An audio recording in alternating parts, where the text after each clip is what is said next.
ಕೂಡ ಮಾಕ್ಲಿಕೆರೆ ಚಿಕ್ಕ ಕೆರೆ ಆದರೂ ಕೂಡ ಮನುಷ್ಯ ಬದುಕಲಿಕ್ಕೆ ಏನಿವತ್ತು ಜೀವ ಜಂತುಗಳಿಗೆ ಹನಿ ನೀರು ಅದನ್ನು ಜೀವ ಉಳಿಸ್ಕೊಳ್ಳಿಕ್ಕೆ ಸಾಕು. ಆ ನೀರನ್ನ ಇವತ್ತು ತಂದು ತುಂಬಿಸ್ತಕ್ಕಂಥ ಕೆಲಸವನ್ನ ಅದರಿಂದ ಇರ್ತಕ್ಕಂಥ ಶ್ರಮವನ್ನು ನೆನೆಸ್ಕೊಂಡು ನನಗೆ ಇಲ್ಲ ಈ ಕೆರೆಗೆ ಬಾಗಿನ ಅರ್ಪಿಸೋ ಕಾರ್ಯಕ್ರಮದಲ್ಲಿ ಭಾಗವಹಿಸಬೇಕು ಅನ್ನೋ ಒಂದು ಉತ್ಸಾಹ ನನಗೆ ಬಹಳ ದಿವಸಗಳಿಂದ ಅದೊಂದಿತ್ತು. ಇವತ್ತು ಈ ಊರಿನ ಗಣ್ಯರ ಸಮ್ಮುಖದಲ್ಲಿ ಆ ಕಾರ್ಯವನ್ನು ಮಾಡಿದ್ದೀವಿ. ಈ ಕಾರ್ಯಕ್ರಮಕ್ಕೆ ಸಾಕ್ಷೀಕರಿಸಲಿಕ್ಕೆ ಏನು ಚುನಾವಣೆಯಲ್ಲಿ ಸಂದರ್ಭದಲ್ಲಿ ಪ್ರಚಾರ ಮಾಡಿ ಈ ಭಾಗದಲ್ಲಿ ಹಲವಾರು ಭರವಸೆಗಳನ್ನು ಕೊಟ್ಟಂಥ ನಮ್ಮ ಕನಕಪುರದ ವಿಶ್ವನಾಥ್ ಅವರು, ಸುನೀಲ್ ಕುಮಾರು, ಪ್ರಮೋದು, ಅಲ್ಲಿ ಇಲ್ಲೂ ಕೂಡ ವೇದಿಕೆ ಮೇಲೆ ಇಲ್ಲದೆ ಕೂಡ ಬಹಳಷ್ಟು ಜನ ಮುಖಂಡರುಗಳೆಲ್ಲ ಬಂದಿದ್ದೀರಿ. ದಯಾ, ನಮ್ಮ ಪ್ರಭು, ವೇದಿಕೆ ಮೇಲೆ ಕರುಣ್, ಲಿಂಗೇಶ್ ಕುಮಾರು. ಈಗ ಚುನಾವಣೆ ಬರ್ತಾದೆ. ಲಿಂಗೇಶ್ ಕುಮಾರ್ ಮತ್ತೆ ಈ ತಾಲೂಕಿನಿಂದ ಹಾಲು ಉತ್ಪಾದಕರ ಸಹಕಾರ ಸಂಘದ ಪ್ರತಿನಿಧಿಯಾಗಿ ಬೆಂಗಳೂರು ಡೇರಿಗೆ ಹೋಗಬೇಕು, ಅವರು ಬಂದಿದ್ದಾರೆ. ನಮ್ಮ ಹನುಮಂತೇಗೌಡರು ವಕೀಲ ಸಂಘದವರು, ರಮೇಶ್ ಅವರು, ನಮ್ಮ ನಾಗೇಶ್ ಅವರು, ಚಿಕ್ಕಣ್ಣವರು, ಭಾಳ ಜನ ಎಲ್ಲ ಹಿರಿಯರೆಲ್ಲ ಮುಖಂಡರು ಸೇರಿದ್ದೀವಿ ಇಲ್ಲಿ. ಬಂಧುಗಳೇ, ನಾನು ತಾಲೂಕಲ್ಲಿ ನೀರಾವರಿ ಮಾಡಿದಾಗ ಇದೊಂದು ಗ್ರಾಮ ಪಂಚಾಯತಿ ಬಿಟ್ಟೋಗಿತ್ತು.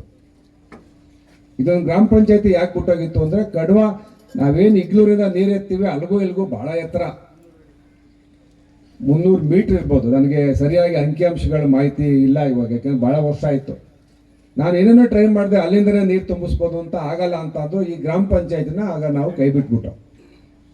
ಆದರೆ ಕಡ್ವಕ್ಕೆ ನೀರು ತಂದ ಮೇಲೆ ಇದೊಂದು ಗ್ರಾಮ ಪಂಚಾಯತಿ ಏನು ಅನ್ಯಾಯ ಮಾಡ್ತೋ. ಚುನಾವಣೆ ಬಂದಾಗ JDS ಕಾಂಗ್ರೆಸ್ BJP ಜನ ವೋಟ್ ಹಾಕೋತಾರೆ. ಆದರೆ ನನ್ನ ಕರ್ತವ್ಯದಲ್ಲಿ ಲೋಪ ಆಗಬಾರ್ದು, ಏನಾರು ಮಾಡಿ ನೀರು ತರಬೇಕು ಅಂತೇಳಿ 2015-16ನೇ ಸಾಲಿನಲ್ಲಿ ನಾವು ಒಂದೆರಡು ಜನ ಅಧಿಕಾರಿಗಳು ಕರ್ಕೊಂಡು ಎಲ್ಲ ಮುಖಂಡರುಗಳು ಇದರಿಂದ ನಮ್ಮ ಕೃಷ್ಣಗಿರಿ ಬೆಟ್ಟ ಕಡುವ ಬುಡದಿಂದ ಇಂಜಿನಿಯರ್ಗಳು ಕಂಡುಕೊಂಡು ನಡಿಗೆ ಶುರು ಮಾಡಿದ್ವು. ಬಹುಶಃ ಬೆಳಗ್ಗೆ ನಡಿಗೆ ಶುರು ಮಾಡೋದಕ್ಕೆ ಮಧ್ಯಾಹ್ನ ಈ ಕಡೆ ತಲುಪಿ ಈ ಭಾಗದಲ್ಲಿ ಮಾರ್ಕ್ ಮಾಡಿ, ಇಲ್ಲ ನಾವು ಕಣುವಾದಿಂದ ಈ ಭಾಗಕ್ಕೆ ನೀರು ಎತ್ತಬಹುದು ಅಂತ ಹೇಳಿ ತೀರ್ಮಾನ ಮಾಡಿ, ಆಗೆಲ್ಲ ಬಹಳಷ್ಟು ಜನ ಇಂಜಿನಿಯರ್ಗಳಿದ್ರು. ಚೀಫ್ ಇಂಜಿನಿಯರು ಹೆಸರು ಮರ್ತು ಬಿಟ್ಟಿದ್ದೀನಿ, ನಮ್ಮ ತಾಲೂಕ್ನವರು ಇದ್ರು ಅವಾಗ, ಪುಡ್ಸ್ವಾಮಿ ಎಲ್ಲ ರೀ. ಚೀಫ್ ಇಂಜಿನಿಯರ್ ಯಾರ್ರಿ ನಮ್ಮ ಅವಾಗಿದ್ದವರು?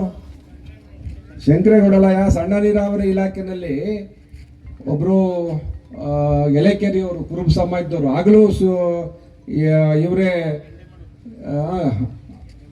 ಅವ್ರ ಹೆಸರು ಮಾಡ್ತೆ, ಅವರು ಚೀಫ್ ಇಂಜಿನಿಯರ್ ಸಣ್ಣ ನೀರಾವರಿ ಇಲಾಖೆಗೆ. ನಾನು ಹೋಗಿ ಅವ್ರು ಕೇಳಿದಾಗ ಅವ್ರಿಗೆ ನೀರಿನ ಲಭ್ಯತೆ, ಕಾನೂನುಗಳು ಮಾಮೂಲಿ ಕಾನೂನು ಮಾತಾಡ್ತಾರಲ್ಲ, ಸಣ್ಣ ನೀರಾವರಿ ಇಲಾಖೆ ಈ ಕೆರೆಗಳಿವು. ನಾವು ಮಾಡಿದ್ದು ಏತ ನೀರಾವರಿ ಯೋಜನೆ ಮಾಡೋದು ಮೇಜರ್ ಇರಿಗೇಷನ್ ಇಂದ. ಅವರಿಂದ ನೀರು ತರಬೇಕು, ಕಣವದಿಂದ ನೀರು ಕೊಡಲ್ಲ ಅಂತ, ಅವರು ಕಣವಿಂದ ನೀರು ಕೊಡೋದು ಬರಲ್ಲ ಅಂತೇಳಿ. ಆಗ ಒಂದು ವರ್ಷ ಅದಕ್ಕೆ ಹೋರಾಟ ಬೆಂಗಳೂರಿನಲ್ಲಿ, ಈ ಆಫೀಸಿಂದ ಆ ಆಫೀಸ್ ಅಲ್ದು ಅಲ್ಲಿಗೆ ಪರ್ಮಿಷನ್ ತಂದು ಒಂದಷ್ಟು ನೀರನ್ನ ಈ ಕೆರೆಗಳು ತುಂಬ್ಕೋತೀವಿ, ಕುಡಿಕ್ ನೀರಿಲ್ಲ, ಅಂತರ್ಜಲ ಬತ್ತೋಗಿದೆ ಅಂತೇಳಿ ಮಾಕ್ಲಿ ಹೊಸಳಿದೆ. 1500 ಅಡಿ ಹಾಕಿದ್ರು ಕೂಡ ನೀರಿಲ್ಲ. ತೆಂಗಿನ ಮರ ಎಲ್ಲ ಒಣಗೋಗಿವೆ.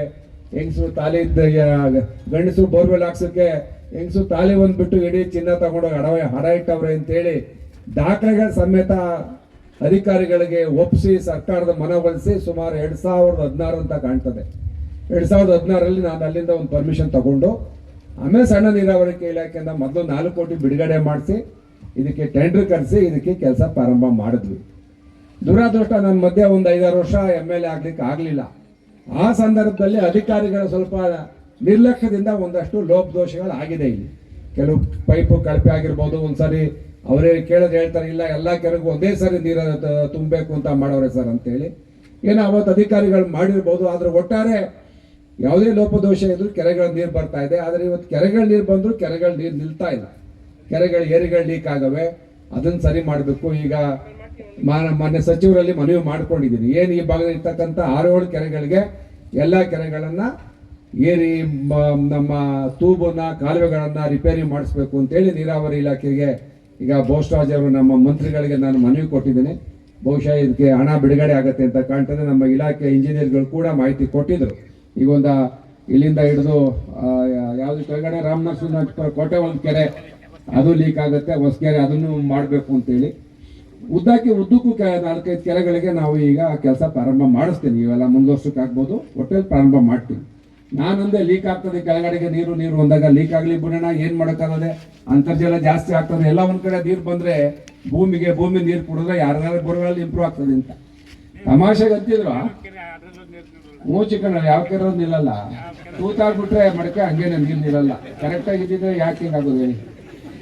ಅಂದ್ರೆ ಈಗ ಅಲ್ಲಿ ನಡ್ಕೊಂಡು ಹೋಗುವಾಗ ಅಣ್ಣ ಎಲ್ಲ JDS ಅವರ ಕಾಡ ಗದ್ದೆಗಳು ಉಂಟ. JDS ಅವರಾದ್ರೂ BJP ಅವರಾದ್ರೂ ಕಾಂಗ್ರೆಸ್ ಅವ್ರದ್ದು ಎಲ್ಲ ನಮ್ಮವರೇ. ಇಲ್ಲಿ ಚುನಾವಣೆ ಸಂದಾಗ ಒಂದಷ್ಟು ಜನ ಬೇಜಾರು ಮಾಡ್ಕೊಂಡಿರ್ತಾರೆ. ಈ ತಾಲೂಕಲ್ಲಿ ಯಾವ ಕೆರೆ ಕೆಳಗಡೆಯರು ಏರಿ ಕೆಳಗಡೆಯರು ಜಮೀನೆಲ್ಲ, ಯಾಕಂದ್ರೆ ಅವ್ರು ಒಕ್ಕಲಿದ್ರು, ಸ್ಟ್ರಾಂಗ್ ಒಕ್ಕಲಿದ್ರು. ಹಿಂದೆ ದೇವೇಗೌಡರು ಬೆಂಬಲಿಸ್ತಿದ್ರು, ಅವ್ರ ಕಾಲ ಮುಗೀತೀಗ, ಮುಂದಕ್ಕೆ ನಮ್ಮನ್ನು ಬೆಂಬಲಿಸ್ತಾರೆ. ಅಭಿಮಾನ ಇರ್ತದೆ, ಬದಲಾವಣೆ ಕಾಲಚಕ್ರ ಬದಲಾವಣೆ ಆಗ್ತಾ ಇರ್ತದೆ. ನಾವೇನು ಒಕ್ಕಲಿಗರ ಮಕ್ಕಳಲ್ವೇ, ನಮಗೂ ಈ ತಾಲೂಕು ಜನ ಗೌರವ ಕೊಟ್ಟಿದ್ದಾರೆ. ಈ ಸಾರಿ 25,000ಗಿಂತ ಹೆಚ್ಚಿಗೆ ಮಾತ್ರ ಲೀಡ್ ಕೊಟ್ಟವ್ರೆ ಅಂದ್ರೆ ನಮ್ಮನ್ನು ಬೆಂಬಲಿಸ್ತಾ ಇದ್ದಾರೆ ಅಂತ ಅರ್ಥ. ಅದರಿಂದ ನಾವು ಇವು ನಮ್ಮವರು, ಇದೆಲ್ಲ ನಮ್ಮವರು ಅಂದ್ಕೊಂಡು ಅಭಿಮಾನದಿಂದನೇ ನಾವು ಹೋಗ್ಬೇಕು. ನನಗೆ ನೆನ್ನೆ ವಿಧಾನಸೌಧದಲ್ಲಿ ಅಶ್ವಥ್ ಸಿಕ್ಕಿದ್ರು. ಬಾರಯ್ಯ ನಿಮ್ಮೂರು ಕೆರೆಗೆ ನೀರು ಇದಕ್ಕೆ ಭಾಗ್ಯನಕ್ಕೆ ಅಂತ ಕರೆದೆ. ನಾನು ನೆನ್ನೆ ದಿವಸ ವಿಧಾನಸೌಧದಲ್ಲಿ ಅವರು ಅಸೆಂಬ್ಲಿ ಒಳಗಡೆ ಸಿಕ್ಕಿದ್ರು, ಆಚೆ ಕಾರಿಡಾರಲ್ಲಿ.